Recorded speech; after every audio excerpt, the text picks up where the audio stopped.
You're listening to Seattle Real Estate Podcast.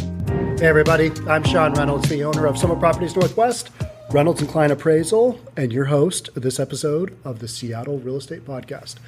So I wanted to start off with saying welcome to so many of the new subscribers to our YouTube channel. A lot of you may know, or a lot of you may not know, we've been covering the events happening over at CHOP, formerly known as Chaz.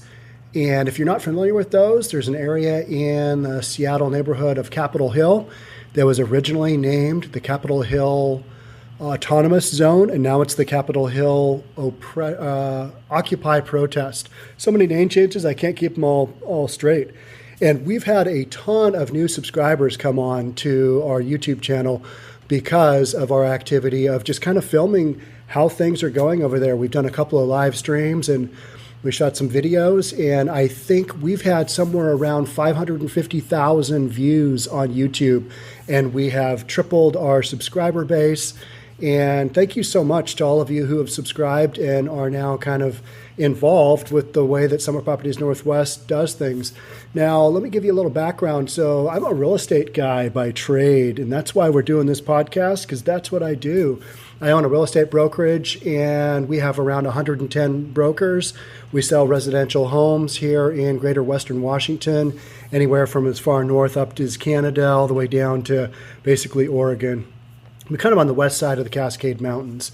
And then I also own one of Seattle's oldest real estate residential appraisal firms, and that's Reynolds & Klein Appraisal. And then on top of that, I do the Seattle Real Estate Broadcast to kind of get our word out, to get our message out. And that's what we do. So an extension of the Seattle Real Estate Podcast is we do some live stuff out in the field. And one of them that we got a lot of traction over the last week has been live streaming at the Chaz/CHOP and showing the events going on there. We had a live stream last Friday, I think it was, when the City of Seattle Transportation Department was supposed to come in and take the barricades, and instead they got all bogged down talking with an assortment of protesters. And so I live streamed that for like 2.5 hours. And at the time of this recording, I think we had like something like 146,000, 150,000 views of just that live stream alone. And what I try and do, and just like I try and do on this podcast, is take events, put my spin on them, but on the live streaming and on the podcast stuff of not of the podcast, but on the live streaming and the views on the CHOP/Chaz, I just kind of let that go, because you can kind of see what's going on there without somebody telling you their narrative of how things are. So thank you all so much for subscribing, and I hope you hang here. But I certainly understand that if you are tuning in to see a news channel, that this might look a little different with me not being out in the field doing something kind of as wild as chasing around who knows what, doing who knows where in CHOP/Chaz, because that's a difficult environment over there. It is not safe. I'm shooting this, today is Monday, and we are about 2 o'clock on Pacific time. And this morning at about 3 a.m., there was another shooting with another fatality inside of CHOP.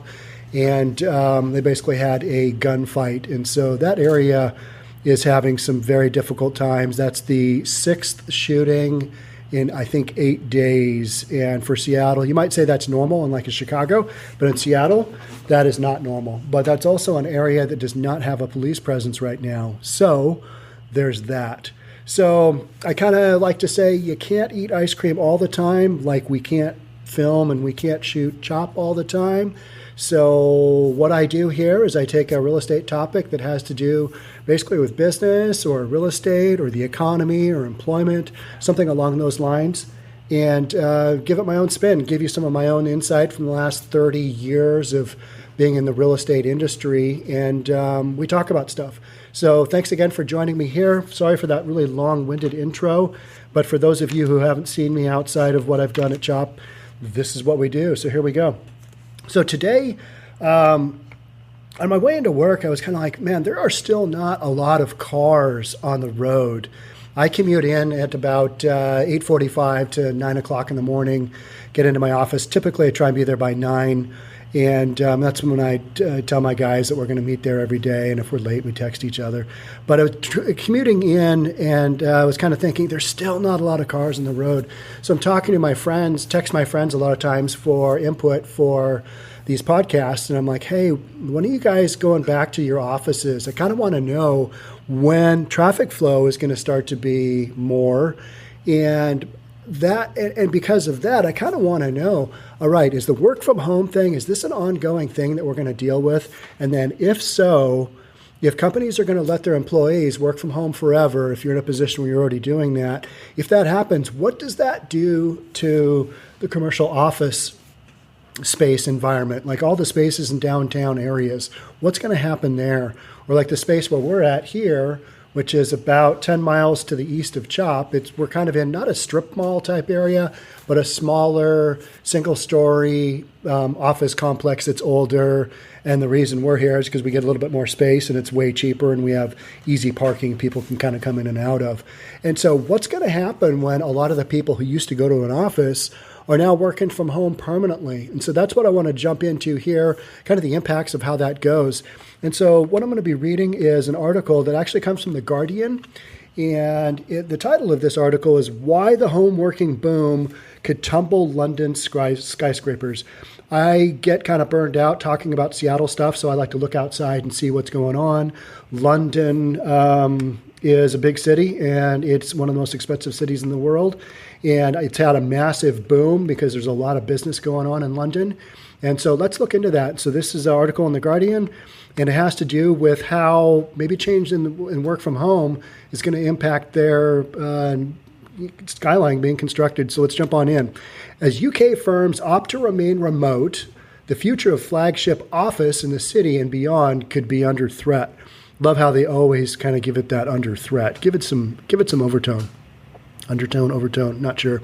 As England prepares to return to pubs, restaurants, and cinemas next week, vast numbers of offices across the country will remain empty. Vast.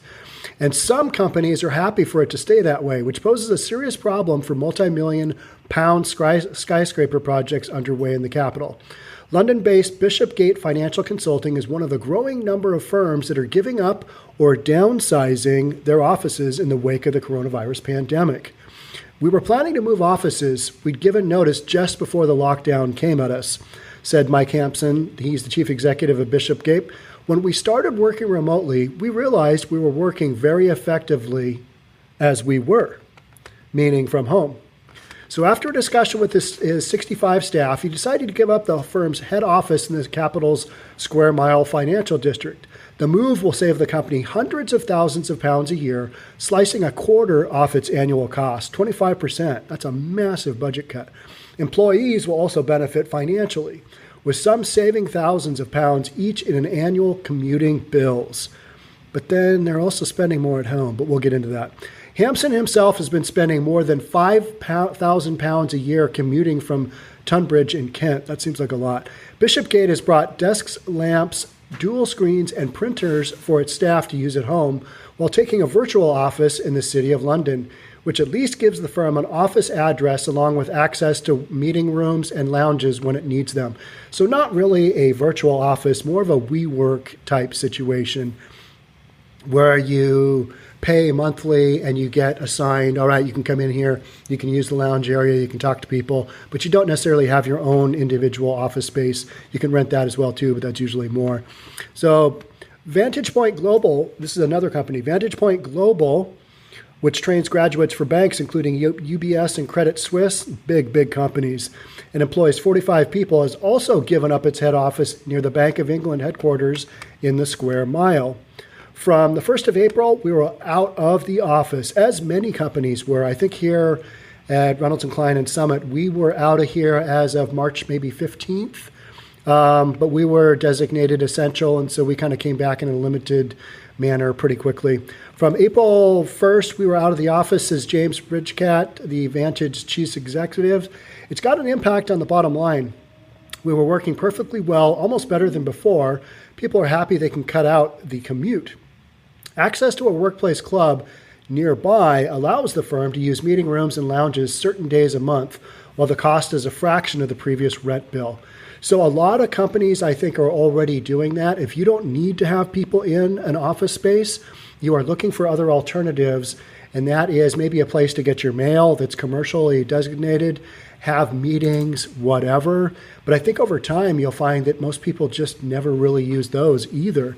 So even though people are thinking, all right, I'm going to get like this community work center, this workspace, maybe that'll get re-looked at as well as an in-between. These decisions are being taken against a backdrop of a global pandemic and a mass of construction cranes. If you see aerial photos of London right now, they've just got a ton of construction going on. Although many businesses might be reluctant to return to their office buildings, a number of substantial building projects in the capital are dependent on them sticking to the old way of corporate life. And around the corner from Bishopgate and Vantage, the UK's biggest commercial tower projects are banking on a reunion around the water cooler and pushing ahead with building superstructures. And this is in defiance of warnings that modern working could take years to return to pre-COVID normality. Now, I know a lot of people are thinking, yeah, we're way more efficient at home. But here's the bottom line. You're going to get really bored working at home. That's kind of just the reality. There's nobody to talk to. There's nothing new to see. You don't have any of your work coworkers there, or friends, or even people you don't like. At least that's a little break in the monotony of working at home. And I've worked from home. I worked from home from 2000. We went virtual, and I mean, we got rid of all office space in 2011, both companies. And I didn't re-up a little bit of office space, basically for our media center, until 2016. So for 5 years, I worked at home. I worked out of a club in Bellevue, a very nice club, the Bellevue Club. So we worked out of the Bellevue Club, made that happen. And then when we got big enough, as far as our media, needing to have equipment and stuff on site, not just a laptop, we got an office space here just a little bit east of downtown Bellevue, and it's been working out just fine. So bottom line is you're going to get really bored. But maybe some people are like, yeah, but I don't have to sit in that traffic either. And that's a major consideration for a lot of people is they don't have to commute when they're working at home. But it also means that you are constantly around your work environment. Even if you're doing the laundry, you're thinking about work upstairs, the kitchen, or downstairs, however your house is set up, your apartment, your condo, or whatever. You're always thinking about that because you're always faced with work. You can't just walk out the office door. And that's what I love about having just even a real small office space like we have, is being able to walk out the door, maybe leave my laptop at work and say, you know what, I'm going to the gym, I'm going to go do my thing, and I'm not going to think about work until the next day, or the next day I go back to work. That's kind of the fine line between everybody going rah, rah, rah, and it's only been a few months so far of the work from home thing. And that's if you can work from home. One of the major considerations I had, and in talking with my friend Brian Teft, he's from my high school, I've known him since fourth grade. We were chatting this morning about this very topic, and he was telling me he's on the road pretty early, sometimes I think 4 or 5, and he's in sales, and so he's on the road going to different places, selling his stuff. And he was like, you know what, the traffic for the very early morning commuters, guys who have to get to the grocery store, guys who have to get to that super early shift, people who are kind of not essential workers who are not able to telecommute from home, there's a lot more traffic early on in the early morning commutes than there is between, say, 8 and 9 o'clock.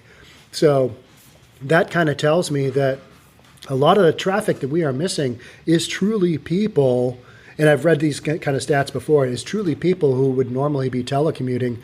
And I know a lot of people here were, I think 6 miles away from the headquarters of Microsoft here in Redmond, Washington.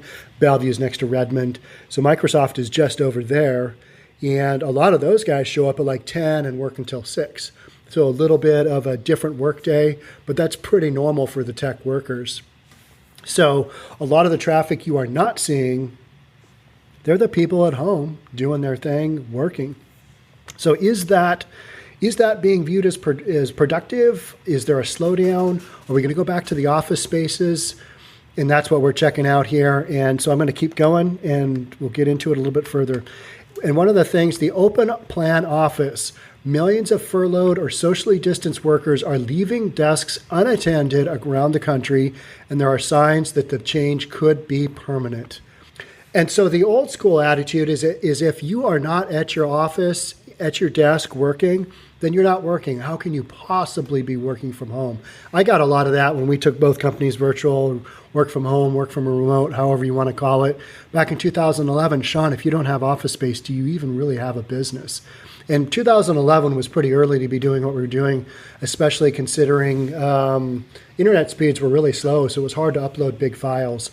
And with the amount of video files that we're now doing, I don't think it would have been, we could have done it without a high-speed internet like you have at office, more so than home spaces. So we probably couldn't do now. Back then, we couldn't do what we're doing now just based on high-speed internet, but I'm not really sure because I don't work from home anymore.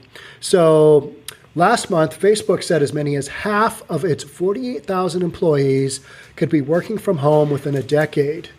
Now, I think they're almost all working from home right now, and I think they will through 2021. I know Microsoft is still going to be working from home.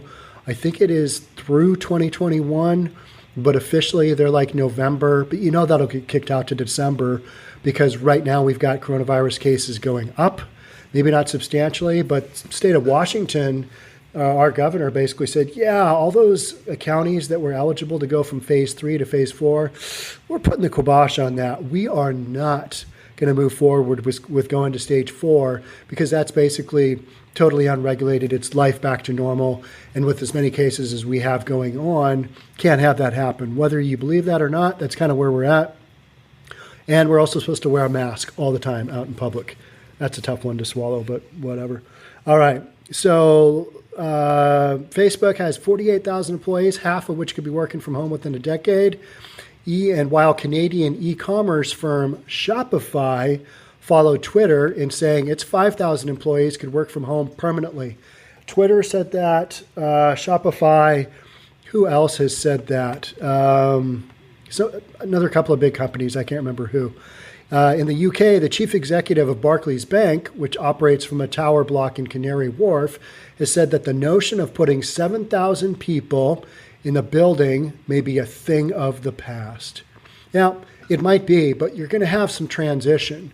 And so companies that need security, like big internet companies, can't really have people working from home because there's a security threat.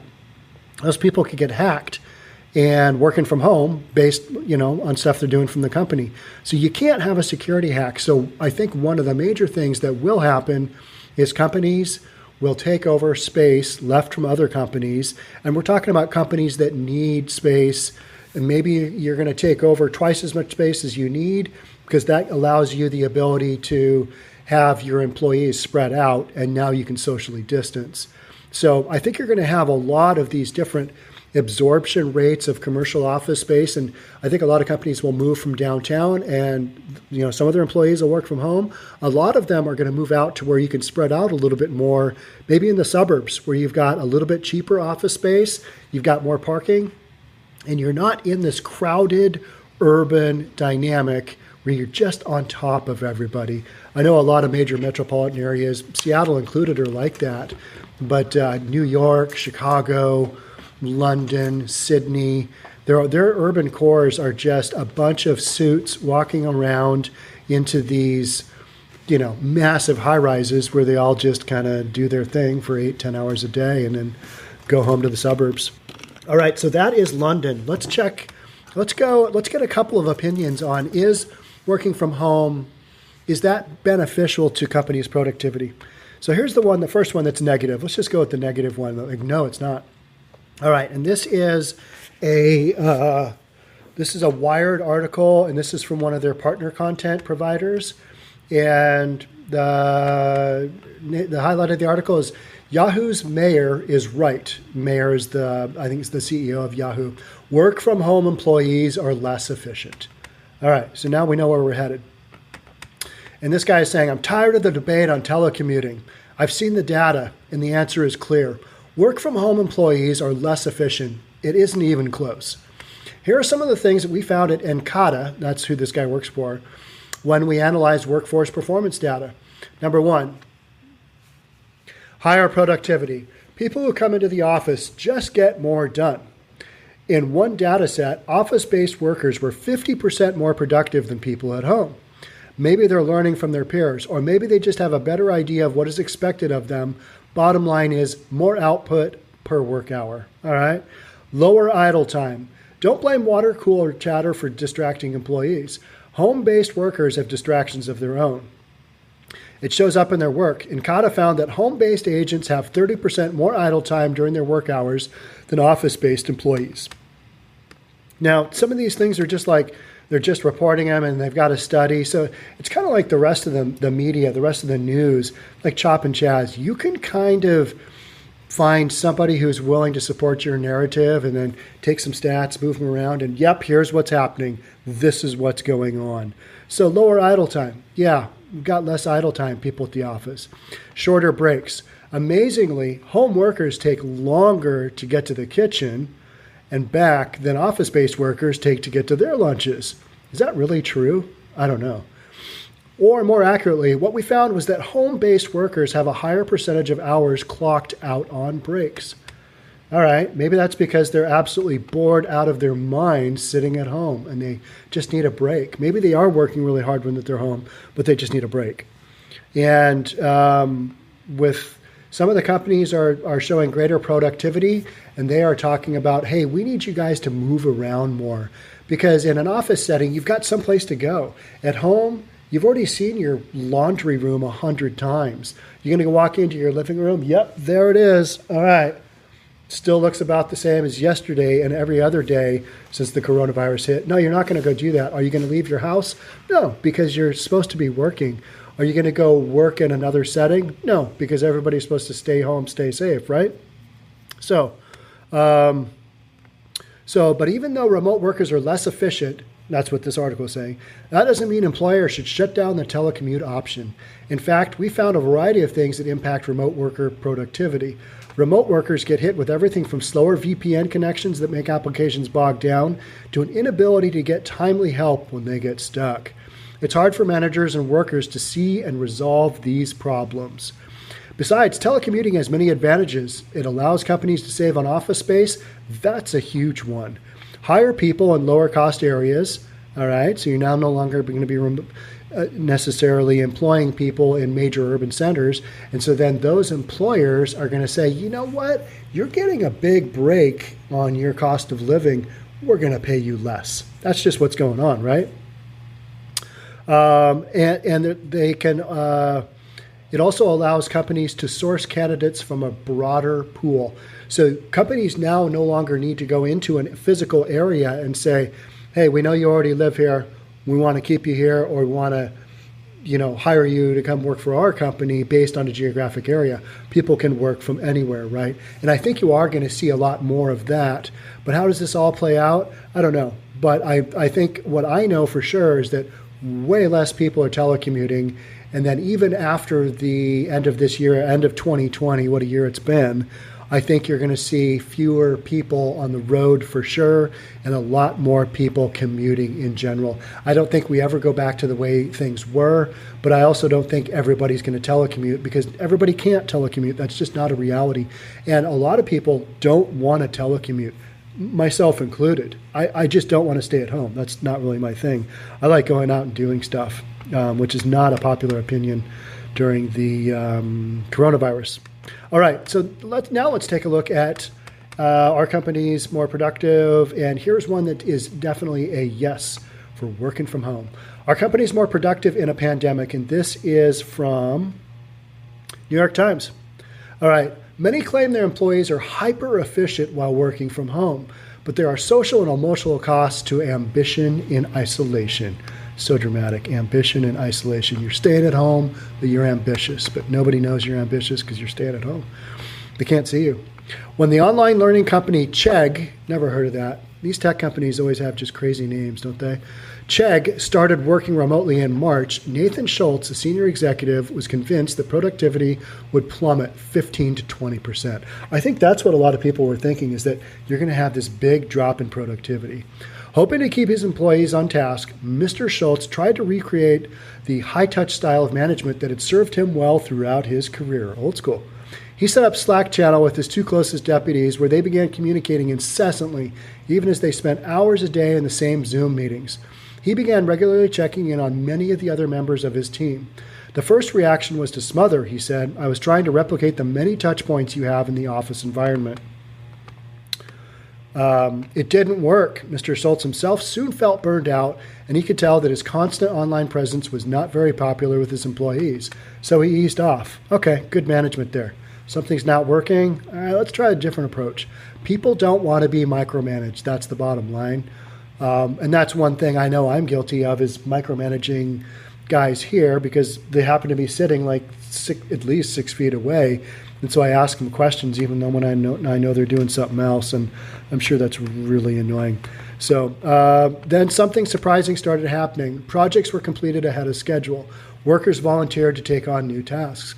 Instead of falling into a rut and losing focus in the midst of the coronavirus pandemic, Chegg employees became more productive. When office workers around the world went remote 4 months ago, many managers feared their productivity would collapse. The distractions of home, from childcare to television, would wreak havoc on work days, they thought. Havoc. It's just going to all fall apart. Some individuals have had a harder time than others working from home, but many companies say productivity has remained at pre-pandemic levels or even gone up. Without long commutes, small talk with colleagues, and leisurely coffees in the break room, many workers, especially those who don't have to worry about childcare, are getting more done. So, yes, they are. But the bottom line is, not the bottom line, but one of the things I wanted to touch on is people with kids. Working from home has got to be a nightmare. You hear about both the mom and dad are at the dining room table or they're in the kitchen and the nook table and their kids are running around, the pets are doing their thing. That's got to be a crazy difficult environment to work in. My kids are both grown. They're 27 and 24, going on 25. And so neither of them live with me anymore, and so they're on their own. And so I don't have to have those constant interruptions of a little kid who is not in school because there's no school for them to go to. It's summer, or they weren't in school before because we were trying to do online school. What a nightmare. Those people are like, oh, man, I wish I could go back to the office. That would be so great. There's got to be thousands, if not millions of people out there who are in that boat of, I can't wait until my office allows me to go back to work. That's just my opinion, because kids at home, especially little kids, they're difficult. They're trying and they're troublesome because just their age and the amount of attention that they require, it's kind of overwhelming. So I think that's it for this article. So you can see there's two wildly different kind of sides of, yep, I think productivity is here to stay, more nope, productivity isn't. And kind of depending on which one you believe is what is going to happen to the commercial real estate market, and then what you believe, the productivity has a massive implication to the residential market as well. Because are people going to start buying homes way the heck out?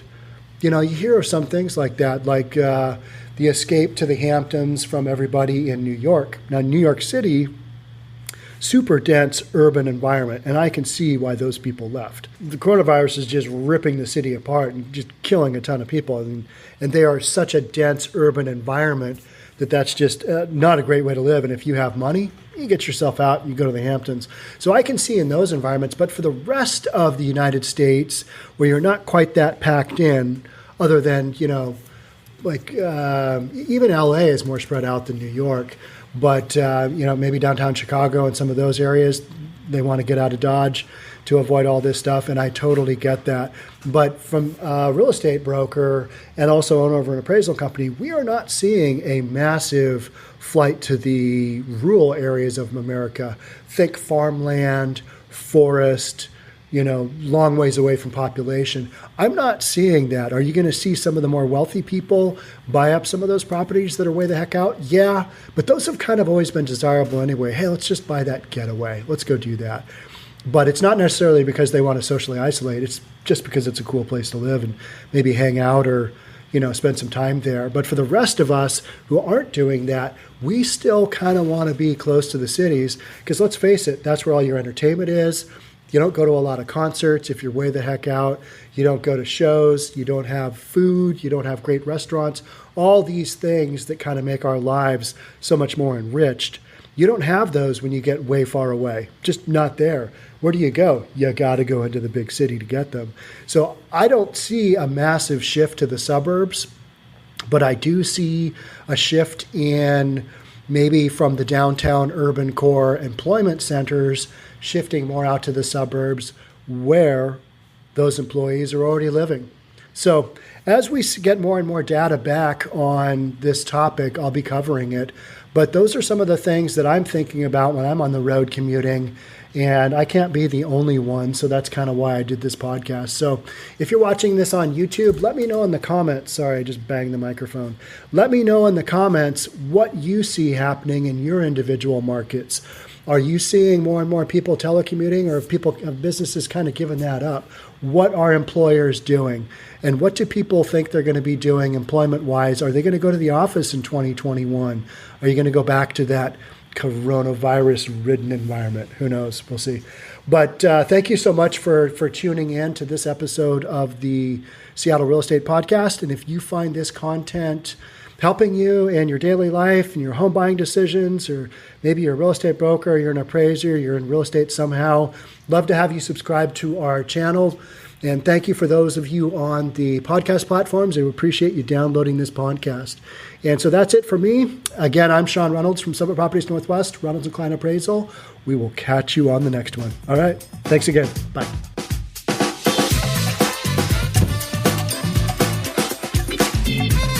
Don't forget to subscribe to our channel and hit the notification bell so you'll know when our next video is out.